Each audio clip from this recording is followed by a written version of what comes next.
What's up guys, my name is Biggs and welcome to the far side. We just got the second trailer for Ant-Man and the Wasp Quantumania. It dropped super late, but we'll still discuss this massive trailer. It's chock full of Easter eggs and comic book references, and I think they also hinted at the blueprint of their own storyline. I have it all mapped out based on all available trailers and from some comic book sources, which I'll go ahead and discuss in the video. We finally got our first look at M.O.D.O.K as well. Kang showcases some of his powers like this energy blast shooting from both his hands. We get to see him in a fist fight with Ant-Man as well. More importantly, we're shown what he's actually after, which might just be a version of the Nexus of Realities or even Light of the Century Sphere. But MCU being the MCU, this may be a combination of two or more other artifacts. Let's analyze and discuss that and more, but without further ado, let's jump into this. Let's go.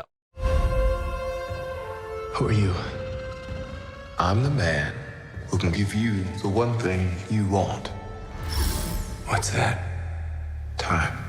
So the very first thing we hear in the trailer is Kang's voiceover saying Scott is an interesting man. This is actually a small part of what he says in other trailers that were shown to the public. The whole thing is, you are an interesting man, Scott Lang. You've lost a lot of time, but time isn't what you think. It's not a straight line. This is in reference of him losing time when he was stuck in the quantum realm for 5 years. He was sucked in by the end of Ant-Man and the Wasp, then re-emerged by Avengers Endgame, specifically losing time that could have been spent with his daughter Cassie. It's interesting to Kang because apparently they've gone through the same thing. An early theory is that Kang was stranded in the quantum realm on purpose by Janet Von Dyne. They might have known each other when Janet was first stuck in the realm and Nathaniel discovered it as a means to traverse the multiverse. Later, he will gain the ability to manipulate the time stream and travel to any within the multiverse. Janet might have found out what he was up to, and my theory is she hid a critical part of his time manipulation technology in such a way that Kang can get to it. And I have a theory on those as well. More on that in a minute.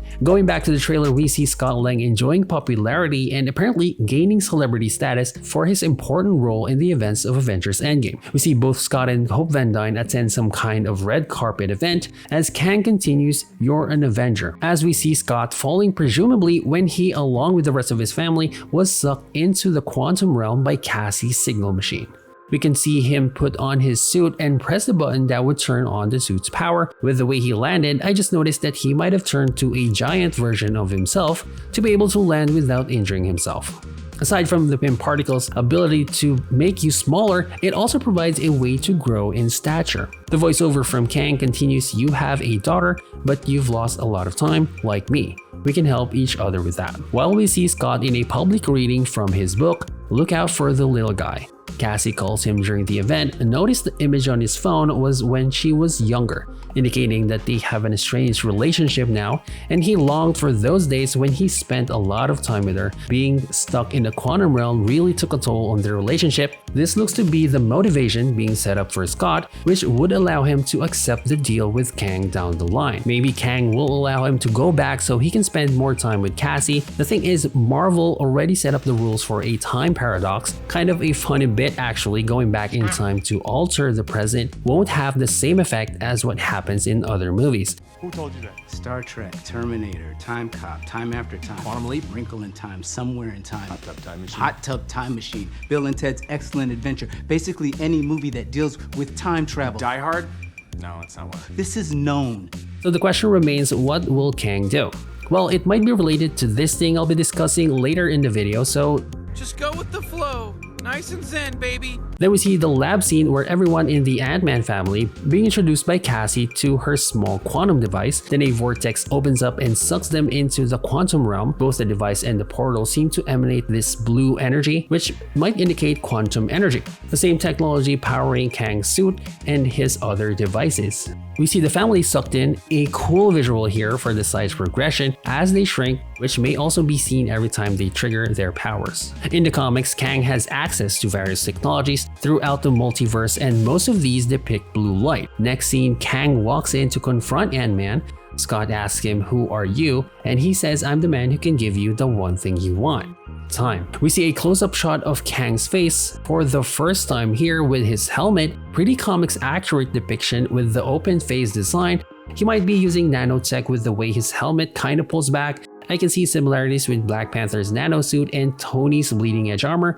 I also noticed his eyes retain their blue color after the helmet kind of folds into his suit. If they work like in the comics, this super advanced suit enables him to see variations in the time stream. Aside from his visor providing information on his visuals, the technology might also extend to his eyes.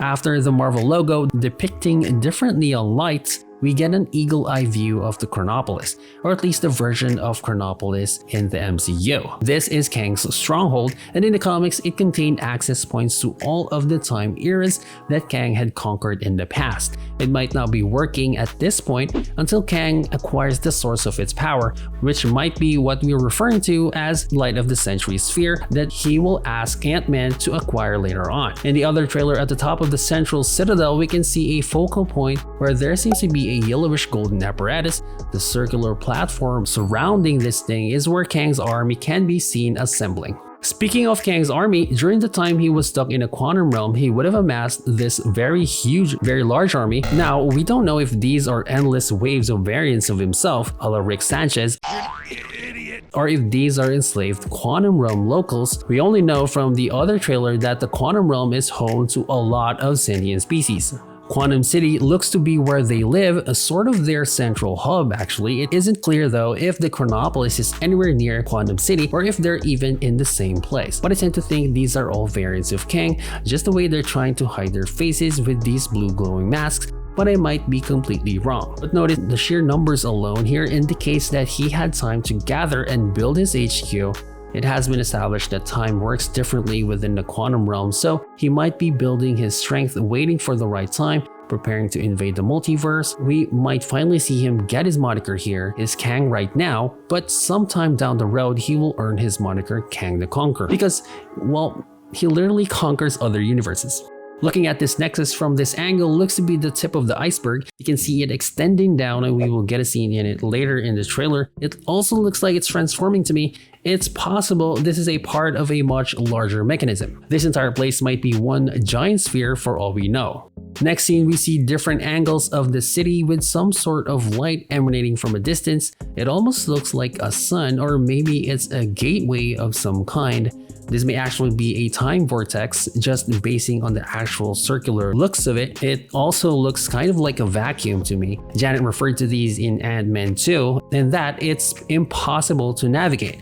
The quantum realm has multiple vortices like this, having different access points to various points in the time stream. The Chronopolis might be hidden in one of these. Kang is looking at it as his nexus changes with large golden rings rising from the sides of it to possibly create another structure in response to that specific light. This might be related to what he's after in the first place, and this may be later on in the movie. Spoiler alert, Ant-Man is able to get it. He can give us a second chance.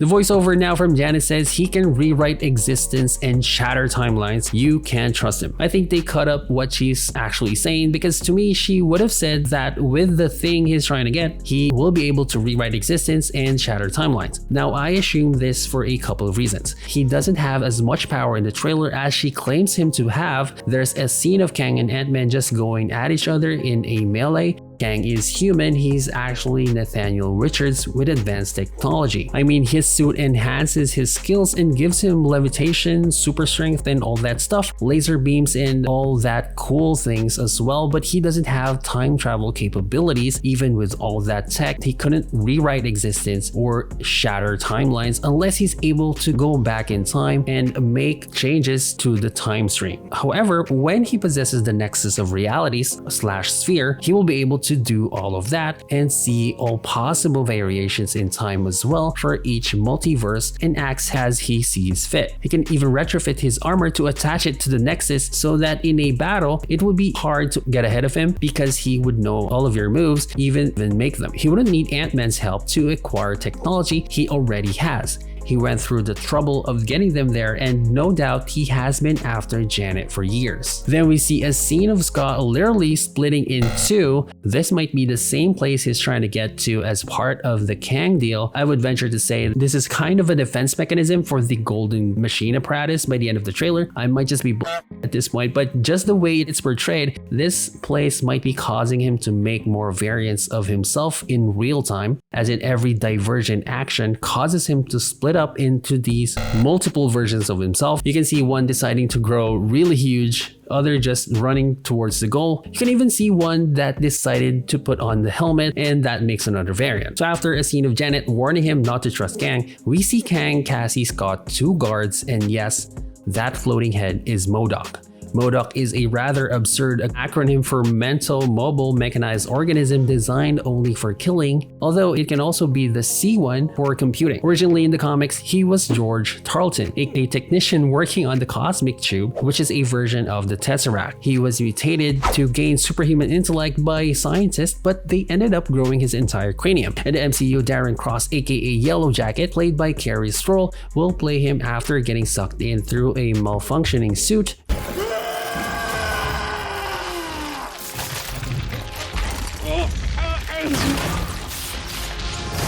It seems it caused his limbs to be disproportionate to his head. It's unclear if this version of him has superhuman intelligence, but what we're sure of is that he's working for Kang, and he might actually be responsible for telling him about Scott and his unique set of abilities. So, he can acquire what he needs. In any case, they arrive at this location. By the way, looks like they have a portal technology right there. Has the same blue color as the one from Reed's portal from Multiverse of Madness, but visually it looks like Thanos's with the Space Stone. Anyway, it might be the entrance to what they're saying as the Nexus, which would further back up the theory, as only a place like that can do something like generating multiple variants, especially towards the center of the place. But in all probability, this Nexus point thing might turn out to be the version of the Light of the Century sphere, or just like most MCU things, a combination of other known artifacts. This time it could be a combination of that and another powerful object, the Forever Crystal. This might be a bit of a stretch, but it might be a version of a chronal variance inhibitor. Simply put, it prevents the creation of divergent timelines, allowing someone to travel back in time, change the past, and affect their present without creating any divergent timeline. Possessing this turns one into an invariable, allowing one to go back in time to change the present instead of creating alternate ones. So at this point, Ant-Man agreed with the heist, even justifying it with Cassie saying it in the voiceover, he can give us a second chance. So the next scenes after some flashback and a hug between dad and daughter are of Ant-Man jumping and shrinking to get into this weird tentacle place. Also, his size manipulation capabilities seem to be a factor here as well. Inside the Nexus, after splitting into what looks like a million variants, he attempts to climb up towards multiple revolving golden rings surrounding some kind of crystalline phenomena. This is what Kang is after. This is what he needs to be able to manipulate time without creating alternate ones. This is the reason Scott agreed, even knowing from Avengers Endgame that altering the past won't do anything, but this can do exactly that, and he took the chance. So Back to the Future is a bunch of bullshit. This is why Janet Von Dyne stranded Kang in the quantum realm for so long, even at the expense of her being stranded as well. She might have used all of her Pym particles to shrink this thing and hide it so Kang can't ever reach it. Visually, when they climb on top of each other is reminiscent of how ants create bridges out of their bodies or themselves to go to otherwise unreachable places. I don't think he's trying to escape. I would say he's trying to shrink the sphere. If you look closely at what he's trying to do, he might be trying to shoot the center, timing it in between the movement of the rings. From the looks of it, he'll fail. I'm sorry, Cat. And Hope will come swooping in to save him. Notice her variants just slightly tailing from behind as she focuses to save Scott. From the looks of it, Wasp will get Scott close enough so he can shrink the sphere. He will eventually succeed, and what's more, Kang will have it in his possession. It was actually revealed in the last trailer, this small sphere that powers his platform right there, the thing that functions basically like the DeLorean's flux capacitor from Back to the Future. He uses the Light of the Century sphere to power his time traveling platform. You might have seen him using it in the last trailer with his full armor and face mask on, and maybe succeeding in his plans. This will enable Kang to influence the time stream as he sees fit to ensure his dynasty lives on in every timeline. By the looks of it, Kang won't go through with the deal and betray Scott by the end. You may not want her to watch this. We had a deal. We see Kang soldiers take away Cassie. She might escape on her own actually, as seen here with her jumping out of a platform. We see her in purple costume right there, which might be a version of the Stinger character in the comics, and it kind of works like Hope Van Dyne's Wasp suit with the quad wings, but we still haven't seen it in action. But her thing might be growing really huge, as her predominant role in the comics was Stature, part of that superhero team, the Young Avengers. We also see a glimpse of M.O.D.O.K's metal face mask with robotic energy guns and his floating chair thing, which looks awesome. Next few scenes, we see a one-on-one fight between Ant-Man and Kang. This is probably towards the end of the movie, and maybe this is Scott trying to correct what he did, trying to make up for actually helping this guy. Kang says mockingly, "You think you can win?" Scott replies with an awesome line, I don't have to win. We both just have to lose. We see Kang use some form of energy attack here. This is where that leaked broken mask came to be. You know, that one that spawned multiple YouTube videos of him dying? I'm Ant-Man. Apparently, Kang kicked it out from Scott's face, but I'm not sure if it'll lead to a scenario of Scott actually dying or even sacrificing himself, because it doesn't really look that way. We have seen a scene of him with Hope. He was all banged up on that one, so we know that's after their fight. They're looking at something, so probably something happened to Kang that we were not shown as of the moment, so Scott might be able to get the upper hand towards the end. I'm not sure what he actually meant when he said they both need to lose, although Kang still might end up pulling the rug from under Scott and the gang. In any case, it looks like the fight will end badly for one of these guys. And since I'm going down the rabbit hole of theory, I would say this variant of Kang isn't gonna make it. At the moment of his failure, another Kang will pop up, maybe a more powerful version of him taking over, and Ant-Man and the Wasp would barely be able to escape. There's lots of other powerful versions of him. We have Immortus, or maybe not Immortus, but Scarlet Centurion is very strong and might be a great cameo. Or Kang succeeds in disappearing and the movie ends on a cliffhanger. That way we know he's somewhere out there in the multiverse making his next move, and then some of the other events that will take place from here on out would be related in some form to Kang's manipulation of the time stream, culminating to the events of Avengers Kang Dynasty. Of course, everything might just be BS, so feel free to let me know what you guys think will be the plot of the movie. For all I know, a scooper was actually able to leak it out already. I just based it off of the trailer and some of the references from comic books. In any case, I'm still looking forward to the movie. I'm super hyped at this point. Click here if you want to see my last breakdown for the first trailer. That's it for my analysis and plot theories. Please consider like and follow if you like this content. I have other videos coming into the channel soon. Thank you so much for watching. Take care out there and see you on the next one.